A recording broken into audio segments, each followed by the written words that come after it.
नमस्कार। मैं हूं डॉक्टर मंजीत सिंह पटेल। आज एक बार आप लोग शेयर कर दीजिएगा। अरविंद जी, ओम प्रकाश जी, सूरज जी, आप सभी को नमस्कार। अमरदीप जी, आपको भी सत श्री अकाल जी।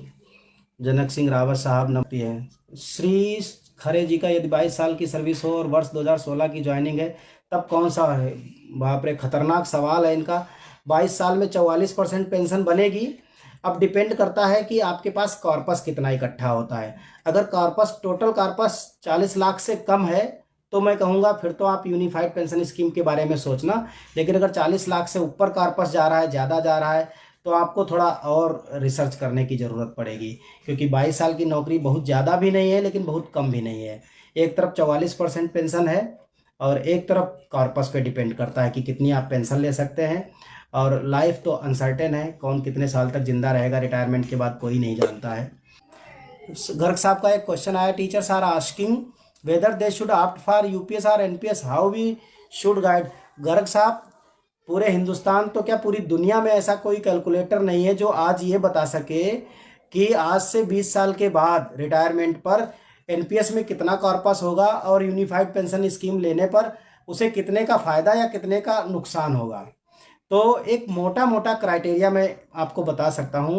अगर किसी व्यक्ति की 25 साल से नौकरी ज़्यादा है और उसका पे लेवल 7 से ऊपर का है, यानी पे लेवल 7 से ऊपर का है, उसकी नौकरी 25 साल से ज़्यादा की है एनपीएस में ही, तो उसको बिल्कुल भी यूपीएस के बारे में सोचना ही नहीं चाहिए। मैं फिर बोलता हूं कि यूनिफाइड पेंशन स्कीम में केवल वो लोग ही जा सकते हैं फिलहाल जो या तो रिटायर हो चुके हैं, तो वो बैक डेट से चले जाए, उनको कुछ बेहतर पेंशन मिल जाएगी तब तक। या फिर जो 2-1 महीने में, 2-4 महीने में रिटायर होने वाले हैं और उनकी नौकरी 20 साल से कम है। दूसरा, यहाँ पर बहुत सारे लोग ये बोलते हैं कि अगर यूनिफाइड पेंशन स्कीम को आपने ऑप्ट कर लिया तो आप ओपीएस से भी हाथ धो बैठोगे।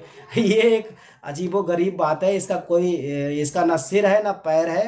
देखिए, अगर आप ओपीएस में आ गए, इसका मतलब यूपीएस हो या एनपीएस ऑटोमेटिकली स्क्रैप हो गए। इसमें तो हाथ धो बैठने वाली जैसी कोई बात नहीं है। दूसरी बात, सरकार कभी ये बाउंड नहीं कर सकती कि मतलब एक बार आपने इसमें शिफ्ट कर गए तो आप इसका कैलकुलेटर भी दे दो। अगर आपको ऐसा लगता है, हमने 24 फरवरी को कार्मिक मंत्रालय के सामने ये बात रखी थी कि अगर आप वन टाइम ऑप्शन स्विच करने की बात कर रहे हो तो आप कैलकुलेटर दो साथ में। वो बताया कि मतलब जो है इतने साल के बाद इसमें इतनी पेंशन बनेगी, इतना पैसा मिलेगा, और उसमें इतना पैसा मिलेगा, इतनी पेंशन मिलेगी। आप बताओ ना। तो कोई बता पाने के लिए एलिजिबल नहीं है, इतना कैपेबल नहीं है कि जो इस बात को पूरी तरीके से रख सके। ना ही ऐसा कोई कैलकुलेटर है जो आपको फिक्स डेटा दे सके। तो जिनकी लंबी नौकरी है तो please don't go in UPS. UPS केवल और केवल उनके लिए, हम तो पूरा सिरे से विरोध कर रहे हैं, लेकिन हमें उन लोगों का भी ध्यान रखना पड़ता है जो रिटायर हो चुके हैं या 2-4 महीने में रिटायर होने वाले हैं। तो उनके लिए हमें एक सही गाइडेंस देना पड़ता है, फिर भले ही वो यूनिफाइड पेंशन स्कीम का विकल्प ही क्यों ना हो। हम जानते हैं, हम जैसे ही यूनिफाइड पेंशन स्कीम के विकल्प के बारे में बोलेंगे भी तो फिर वो लोग हमारी आलोचना करना शुरू कर देंगे। लेकिन हमें सुनना है, क्योंकि हमें तो सही गाइड करना है लोगों को। तो सही गाइड करने के लिए हमें बहुत बार बेसिर पैर की आलोचनाएं भी झेलनी पड़ती हैं। खैर, हम तो झेलते ही हैं। एक बार अगर यूपीएस चुनते हैं तो दोबारा एनपीएस में नहीं आ सकते हैं, चंदन जी लिखते हैं। देखो, फिलहाल तो यही है कि आप एनपीएस में नहीं जा सकते। हाँ, लेकिन अगर ओपीएस आ गई तो ओपीएस में तो जा सकते हैं, एनपीएस में नहीं जा सकते। तो यूपीएस में मैं फिर कह रहा हूँ, कोई ना जाए।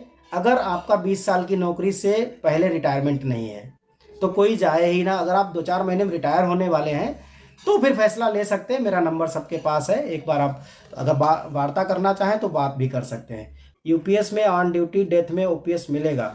Question mark. अब भी मैंने जवाब दिया, ऑन ड्यूटी। अच्छा, इसका मतलब ये हुआ क्वेश्चन आपका इन सर्विस।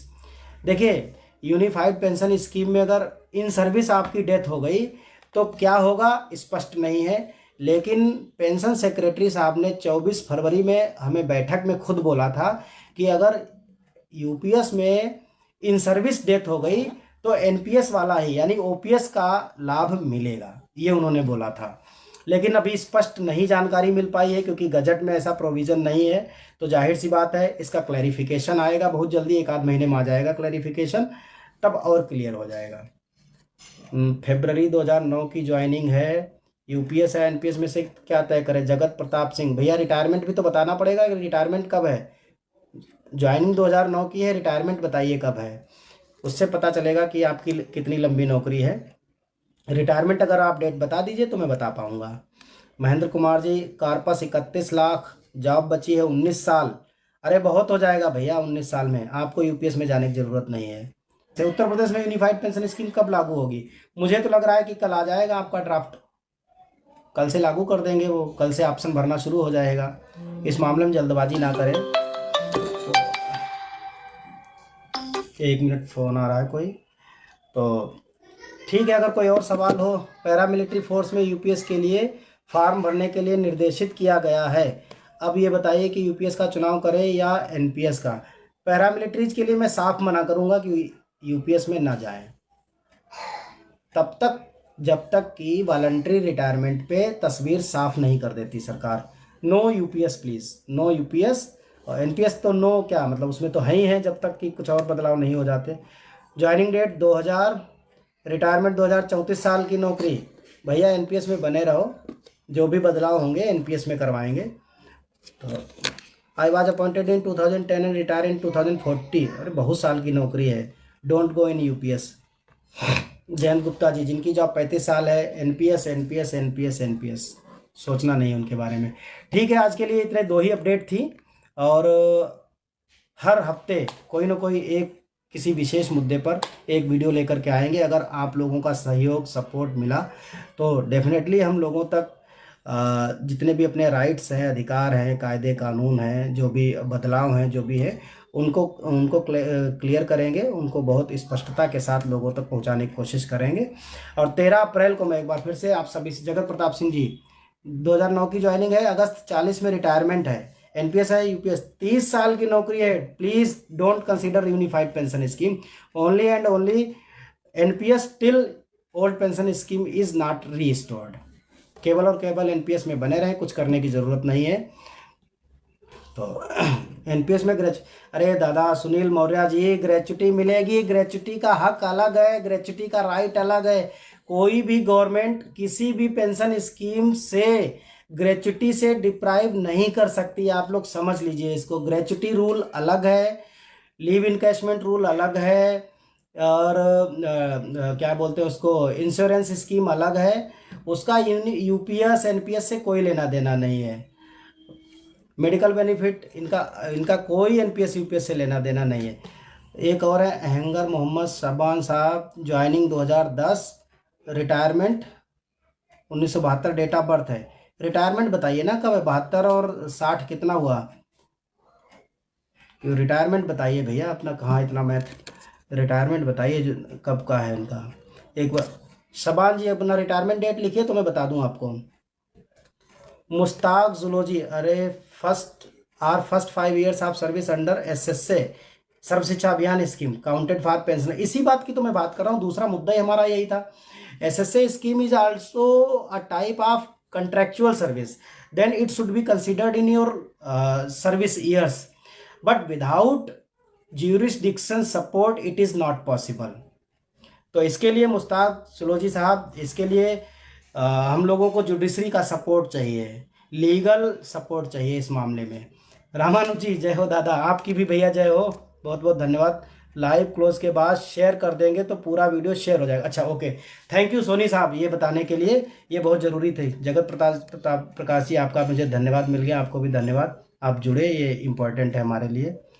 और कोई सवाल हो तो ज़रा एक बार बता दें, नहीं तो फिर हम टाटा बाय बाय करते हैं अब आप लोगों से। एमपी एनपीएस में हूँ। कितना लिखा है, 2 2 4 2 6 6 0, 10 लाख हैं। और 2030 में रिटायरमेंट है, 30 में, 24 है। भैया आपके लिए एनपीएस तो एकदम दशरथ सोनी जी, 10 लाख 2030 तक कितने हो जाएंगे, 20 लाख, 25 लाख। तो एनपीएस तो नील बटे सन्नाटा है आपके लिए। और फिलहाल यूपीएस में अगर आप ये बताएं कि आपकी नौकरी कितने साल की हो जाएगी तो मैं बता सकता हूँ कि, लेकिन फिर भी कितनी भी नौकरी आपकी 10 15 15 20 साल की तो हो ही जाएगी। 10K कॉर्पस है 2045 में, 10K 10,000 कॉर्पस है अभी, 10,000 2045 में रिटायरमेंट है। 25 20 45, हाँ 25 20 45 एनपीएस आपके लिए तो ठीक नहीं है, लेकिन अभी अभी 2 पे कमीशन मिल रहे हैं आपको, तो जल्दबाजी मत करिए, बने रहिए, अभी एनपीएस में ही बने रहिए, कुछ मत करिए अभी हम। मेरी सर्विस 23 साल है। शाबान साहब, सर्विस 23 साल, आपका ऊपर सवाल आया था, मैं भूल गया क्या सवाल था, मैं देख लेता हूँ। हाँ, अच्छा, आपका पास कॉर्पस नहीं लिखा, 2010 लिखा है आपने ज्वाइनिंग, और तो 23 साल की नौकरी है। आपके मामले में थोड़ा स्टडी करना पड़ेगा, प्रॉपर रिसर्च के बाद ही बता पाऊंगा। आप मेरा कॉन्टैक्ट नंबर ले लीजिएगा, गूगल पर मौजूद है, ट्विटर पर मौजूद है, फेसबुक पर मौजूद है, वहाँ से ले लीजिएगा। कहाँ कर रहे हैं? लखनऊ में अनुराग जी, हजरतगंज में, लखनऊ के दिल में, बर्लिंगटन चौराहे पे करेंगे। फरवरी 2009 ज्वाइनिंग, 2037, बहुत लंबी नौकरी है, बने रहिए संदीप जी, एनपीएस में बने रहिए। ठीक है, चुलबुल पांडे जी आ गए हैं। चुलबुल पांडे जी, अब तो दबंग साहब, अब तो टाइम हो गया है, tata bye bye. 4 lakh corpus है, 44 में रिटायरमेंट है, 25-20 बने रहिए। रवि ठाकुर जी बने रहिए, 20 साल की नौकरी है। Let us take time to decide what we have to do. आज से हमने ये सोचा है कि हर हफ्ते किसी ना किसी एक एजेंडे को लेकर के आएंगे, उसको क्लैरिफाई करते हुए उसकी पूरी ब्रीफिंग देंगे, ताकि नियम कायदे कानून की एकदम बिल्कुल एग्जैक्ट जानकारी हो, तो जो जिस चीज से पीड़ित हो उसको उसका नॉलेज मिल जाए। राम अवतार भिदूरी जी कह रहे हैं, एनपीएस रेलवे कर्मचारी की डिसेबिलिटी या डेथ के केस में कंपनसेशन ग्राउंड पर नौकरी नहीं देगी क्या? नहीं नहीं नहीं नहीं, ऐसा नहीं है। रेलवे में और जितनी भी हार्ड सर्विसेज है, मतलब जिनको रिस्क जॉब कहते हैं, चाहे वो रेलवे हो, रिसर्च सेंटर में नौकरी हो, मेडिकल सेंटर में नौकरी हो, जहाँ जहाँ इस तरह की नौकरियां हैं, पुलिस की नौकरी है, वहाँ पर डेथ कंपेंसेटरी ग्राउंड पे नौकरी सेंट्रल गवर्नमेंट में दी जाती है, वहाँ ख़त्म नहीं कर सकते। बाकी सरकार तो कोशिशें करती रहती है। अभी देख रहे हैं आप, 25 मार्च को जो सरकार ने पेंशन लाइबिलिटीज जो डिफरेंशिएशन एक्ट लेकर के आई है फाइनेंस बिल में, तो उसका मतलब ये है कि भारत सरकार ने ये पावर ले ली संसद से कि वो चाहें तो कल को ये तय कर सकती है कि 1 जनवरी 2026 के पहले जो लोग रिटायर हो चुके हैं उनको 8वें पे कमीशन का लाभ दे या ना दे। ये ताकत भारत सरकार ने 25 मार्च को संसद भवन से एक्ट पास करके ले ली है। और इस एक्ट को कोर्ट चूंकि चैलेंज अब नहीं कर सकते, क्योंकि वो इस्टेब्लिशमेंट एक्ट को उसने क्या कर दिया है कि इसको वैलिडेशन करार दे दिया, मतलब इसको वैलिड ठहरा दिया कि अलग अलग डेट से आए हुए लोगों को अलग अलग टाइप की पेंशन दे सकती है, बेनिफिट अलग से दे सकते हैं। तो ये अब चूंकि अगर आप कोर्ट में जाते हैं तो कोर्ट तो कह देगी कि संसद भवन का संसद ने ये एक्ट पास किया, ये नियम कायदा कानून है। कोर्ट तो नियम कायदे कानून के ऊपर ही जजमेंट देगी, तो वो तो बेकार हो जाएगा। तो इसके लिए ये जरूरी है कि जितने सांसद इस मुद्दे को संसद में एक बार फिर से उठाएं कि आखिर सरकार को इस ताकत की जरूरत ही क्या है। इस ताकत को लेने के पीछे सरकार की मंशा ये है कि आज नहीं तो कल आपको उस प्रोविजन से वंचित कर सकती है, डिप्राइव कर सकती है। ये उसने ताकत जुटा ली है, ये मैं कहना चाहता हूं। और इस मुद्दे पर कोई नहीं बोला। मैं 26 मार्च को ही मैंने लाइव आकर के इस मतलब जो है इस वैलिडेशन एक्ट के खिलाफ मैंने लाइव आकर के जिक्र किया था। अभी कल मैंने सुना है कि जेसीएम ने भी इस मुद्दे को उठाया है, कल पहली बार, मतलब 26 मार्च से लेकर के 4 दिन के बाद। मैंने तो 26 मार्च को इस मसले पर बोल दिया था, न्यूज़ में भी दिया था, हालांकि किसी मीडिया ने इसको निकाला नहीं। अब मीडिया को भी उसमें कुछ मज़ा नहीं आया तो नहीं निकाला, और लोगों ने भी इस पर कुछ प्रतिक्रिया खास नहीं दी। लेकिन कल जेसीएम ने इस मुद्दे को लेटर में लिखा है, ऐसी मुझे सूचना मिली है कि सरकार को ये पावर जुटाने की आखिर क्या जरूरत है, क्या सरकार की मंशा ठीक नहीं है। हालांकि माननीय वित्त मंत्री जी ने बोला है संसद में कि उनकी सरकार ने पहले के रिटायरीज को भी नए पे वेतनमान आयोग का लाभ दिया है और आगे भी देगी। लेकिन बातें हैं, बातों का क्या। अगर एक्ट आपने बना दिया कि हम अलग कर सकते हैं, तो बातें तो आप कल को कुछ भी, कल कुछ और कह दोगे, तो ये तो दिक्कत तो आ सकती है।